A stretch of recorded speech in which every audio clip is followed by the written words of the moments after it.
Welcome to This Toast is For You, a podcast celebrating the people who make our lives better. I'm your host, Kay Elizabeth, a licensed counselor, coach, and PhD, and I interview delightful people who support our health through financial stability, healthcare, education, the neighborhoods we live in, and the relationships we keep. So give a listen if you are in need of a dopamine hit, or if you like toast, because this toast is for you. My name is Wendy Clark. I'm the parent liaison at Model Elementary School here in Goshen, Indiana. And what is a parent liaison? So a parent liaison is someone who builds a bridge between school personnel, teachers, office staff, and families who are marginalized, families who do not speak English as their first language, families who have high needs. What does a normal day look like for you? Oh gosh. A normal day. I help with checking kids in when they come in late, taking calls from families, making calls to families if their kiddos don't show up at school, because we want all of our kiddos to be at school, checking in to make sure that everybody's okay. It just depends on what time of the school year it is. Sometimes it's right before an event, so I'm doing a lot of making flyers and planning and working with other teachers or people in the community to set the event up. Sometimes it's Christmas time, so I'm working with our counselor and our admin team, and we're trying to help find some churches to adopt families that might need a little bit of extra help at Christmas. Sometimes I have families that come in and they need help from anything with the school technology to finding resources in the community. Sometimes I've had parents that need help filling out job applications. I had a parent that needed help getting his kids on Medicaid because he didn't know how to do it.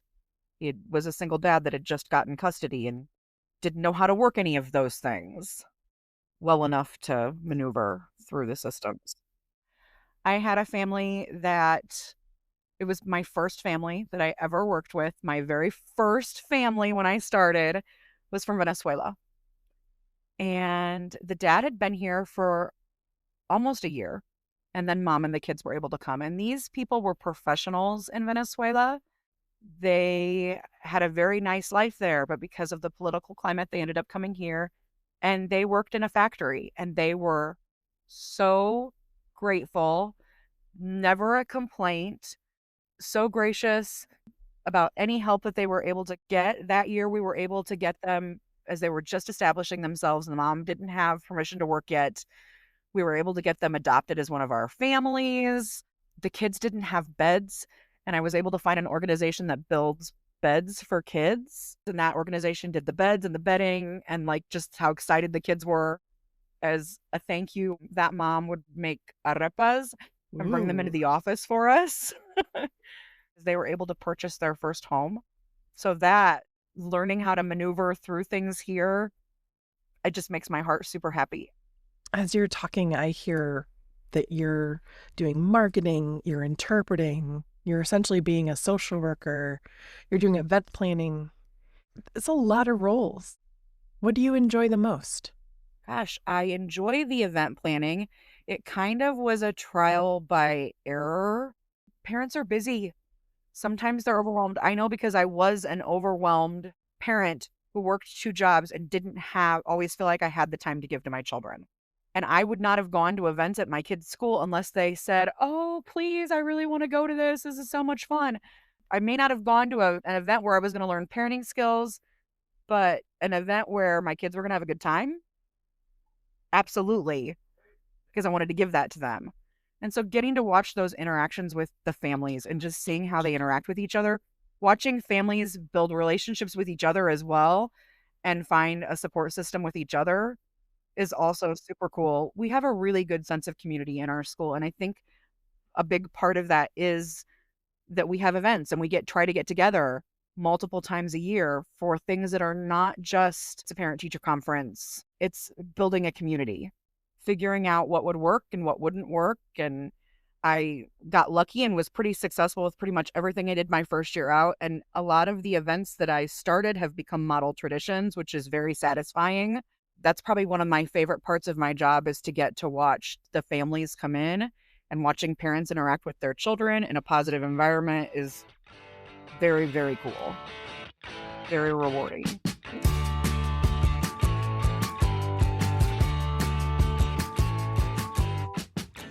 Did you say model traditions?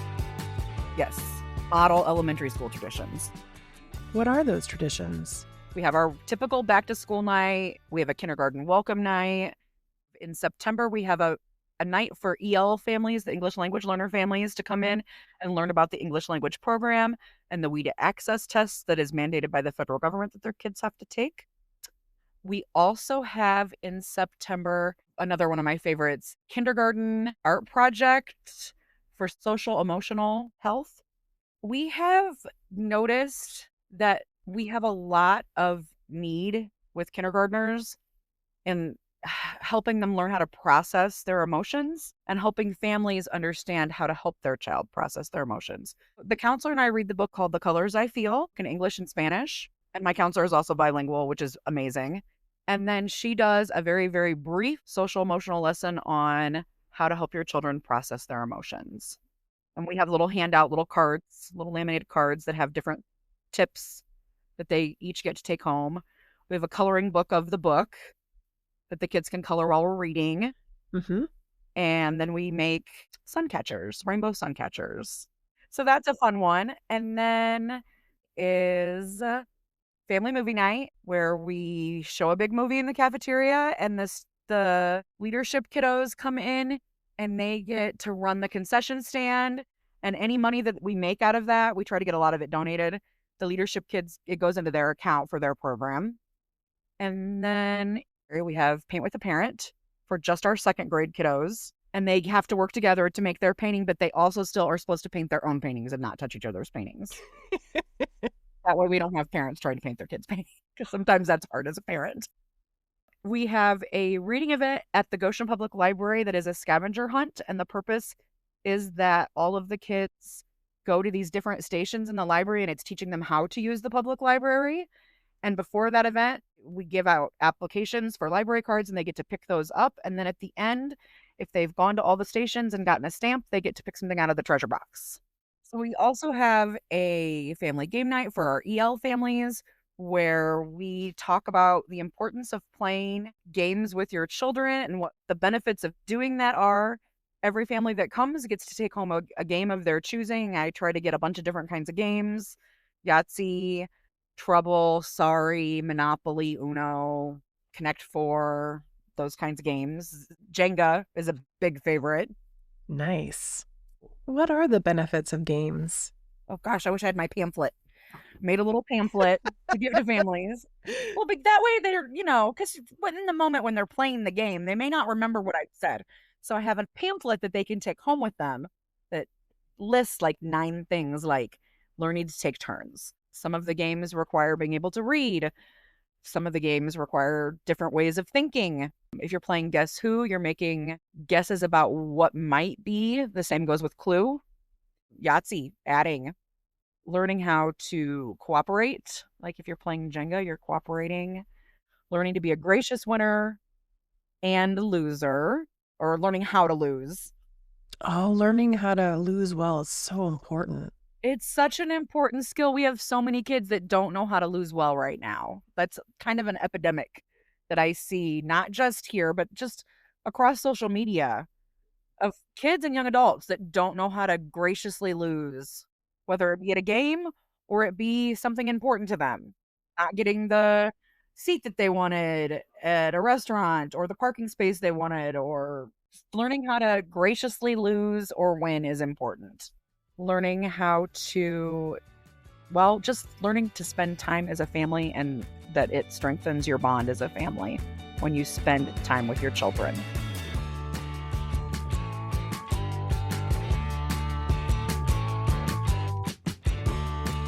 We have an event called Cookies with Santa. We have a big food drive that lasts for 1 week. And so this event kicks off our food drive. Families can bring in their non-perishables. We have someone that is dressed up as Santa. I have a whole backdrop. I have got an old chair that I repurposed to make a throne that Santa sits on next to our Christmas tree. And they can take pictures of their kids with Santa. And then I have another photo booth set up. The cafeteria makes cookies and punch. Vendors come in from La Casa. They have some apartment buildings that are income-based. And then they also do home repairs. And they have savings plans that they match money. Like, they have a ton of really cool programs that they can offer. The Center for Healing and Hope is a place that offers a lot of immigrant care services for reduced prices. You can have doctor's visits there. They do healthcare for women. Kids Care, which is a program from the Boys and Girls Club, usually comes. We have a kids care program in our school, and they provide after-school care and tutoring for kids. And then, let's see, the public library will be there with library card applications. And we actually do events with them a couple of times a year. Oh, that's so awesome. Wait, how did this get started? Well, it was just an idea that I had my first year out, and it's kind of evolved into having the vendors. That was new last year. Holy cow. That's incredible. How did you get that going? This sounds like this is not a small event. This is not a small event. It typically has about 450 to 500 people come through. It's our biggest event of this school year. I just wanted to do something fun, and I had remembered taking my kids to like a pancake breakfast at the fire station once where they got to meet Santa. And so I thought, oh, we'll do something similar, but I'm not trying to cook pancakes for a bunch of people. For 450 people. And I wanted something that would kind of kick off our fundraiser. During COVID, we actually did this event as a drive-through with a Santa, and I got this big PVC pipe and candy striped it, and we shot candy canes into their cars through the PVC pipe. No. And we had like a contactless drop-off for the food drive. But it's become a tradition that a lot of families and kids look forward to. I feel kind of sad that you don't do the PVC candy cane pipe anymore. That sounds amazing. Well, okay, so I've repurposed that now, and it is now the North Pole. I got like a glittery disco ball looking thing to sit on top of it, and it's actually in the backdrop of our photo shoot. I'll send you a picture. Yes, please. I'll definitely post that. And you mentioned this is a kickoff for a food drive? When I first started, the food drive was kind of a competition between classes. And then my next year was COVID with the special Santa shoot that we shot the candy canes into the car. And then when we came back into in-person and being able to have this event again, we decided that we did not want the food drive to be something that was incentivized for the kids. Because we didn't like the idea of incentivizing giving. We want the kids to give because it's the right thing to do. The food that we collect, the majority of it we use to make boxes for families at Model that need the extra help. So we will pack up boxes that they can use over that 2-week break that their kids are home, that have lots of different fast, easy foods, and then other foods that they can use to make meals. And then the rest of the food we donate to the window in Goshen and the West Goshen Elementary School's food pantry. Okay, so another school for the food pantry. And could you say what the window is? The window is an organization in Goshen that has a food pantry. It has a clothing pantry. They provide hot meals once a day through a program that they call Katie's Kitchen to anyone in Goshen. They do not require any kind of proof of your income or not having income. If you need help, you just go and they help you. That's beautiful. Right, so you're talking about food, you're talking about social emotional learning, you're talking about access to resources for housing. How do all of these connect to access to education? When I started to plan events, I felt like we need to be creating a place where our families feel safe, because a lot of our families have not had good experience. A lot of the families that I work with, the marginalized families, have not had good experiences with school for themselves. So sending their children and trusting the school with their children is sometimes very difficult. Getting them to come in for those parent-teacher conferences or the meetings that might be a little harder when we have to talk about some discipline or how their child is doing academically is scary. So if we can bring these families in for fun things, I feel like that kind of greases the wheel and then they start to become more comfortable in our building. The other part of that is we know that children cannot learn if their basic needs are not being met. They need to know that they're safe, that they have food, that they have shelter, that they're cared for. So that also is part of the goal, to make sure that kids' basic needs are being met so that they're comfortable learning.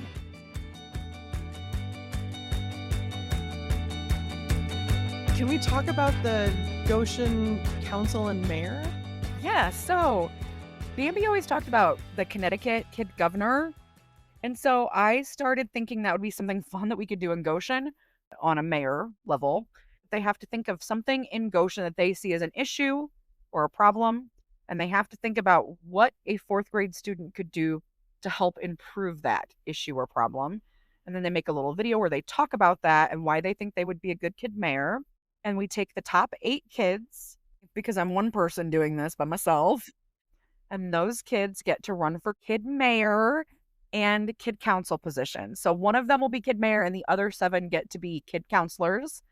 And we have a kids council that next semester we will meet twice a month. This year we have a new mayor and her name is Gina Lichty. She's amazing. And she has decided that she thinks it would be fun if one of our meetings every month was going to a different department in the city. So we'll be going to the police station and the crime lab, the fire department and the water tower, the wastewater plant, and the kids will kind of get to check out those different places and see how they work. That's so cool.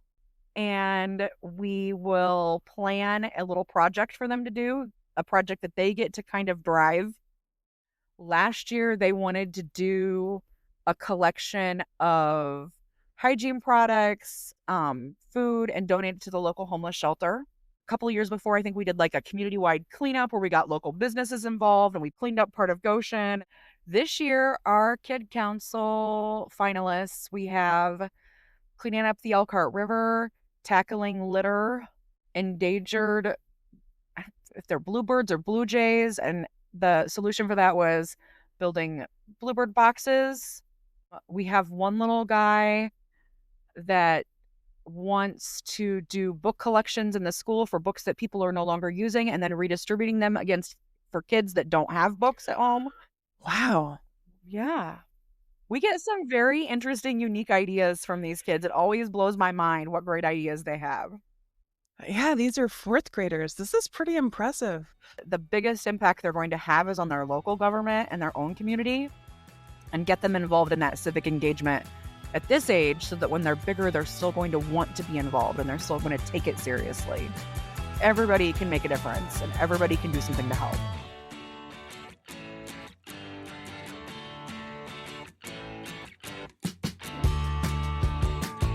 So if you think about someone in your own life who has impacted your quality of life in a positive way, who would that be? Well, that would be Bambi Mirage, 100%. I was needing a change desperately, and I would not have this job if Bambi had not said, there's a parent liaison position open at Model. And I said, no, my Spanish isn't good enough for that. Like, I at that point hadn't finished any kind of a degree, and you have to have a degree. She's like, I don't think that's going to be a problem. I think you should just try.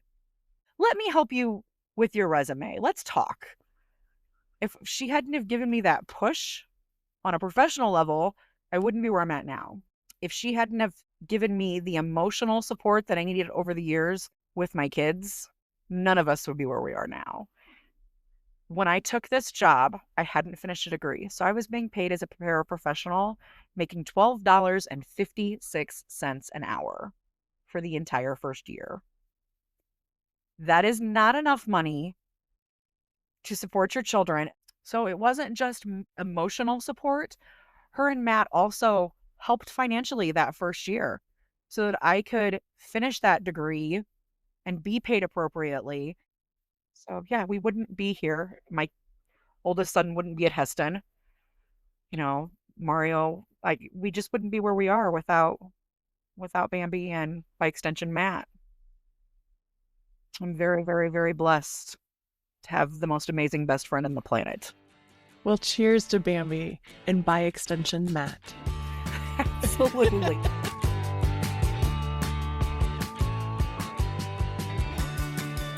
Wendy, for stretching yourself, for putting yourself out there by learning new things, for not only planning events, but making it clear how those events impact the wellness of the child and the family. For example, games. For building community, and you never used this word, but it seems clear to me, for loving the community that you're in and the children that you're around and the families that you're around, and giving of yourself, your creativity, your intellect, your time, your resourcefulness. For all of that, this toast is for you. Cheers. Now it's your turn. Honor someone who has made your life better by recommending them as a guest, or by recording a toast to them at thistoastisforyou.com. To keep us going, please tap the follow button, use the star button to rate us, and share this episode with someone who could use some good news. Then celebrate by toasting up some bread, because this toast is for you. Welcome back. Hi. Uh-oh, now I can't hear you. Because now my kids' Spotify has hijacked my computer. I don't know how to not have this happen. Okay.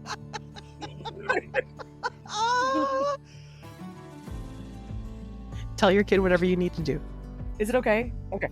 Just 1 second. Just I come back real quick. So sorry. What do you need, baby? What else? Pyramid. Absolutely. You got it. Go clean the living room. I was not thinking about how I could change the world for the better when I was in 4th grade. I was thinking about fruit roll-ups. I'll send you the picture that I made my boys pose with for our family Christmas card last year with the pole. In their sweaters. I don't know how I'm going to top it. It's fantastic. I love it. And for those kiddos, we do a little breakfast. Is it pancakes? It's not pancakes. I talked to Universal Tamal, and they donated tamales. Oh. Which was amazing. The kids were very excited about that. Yeah. Tamales for breakfast sounds wonderful. Tamales for breakfast is the best. You're amazing.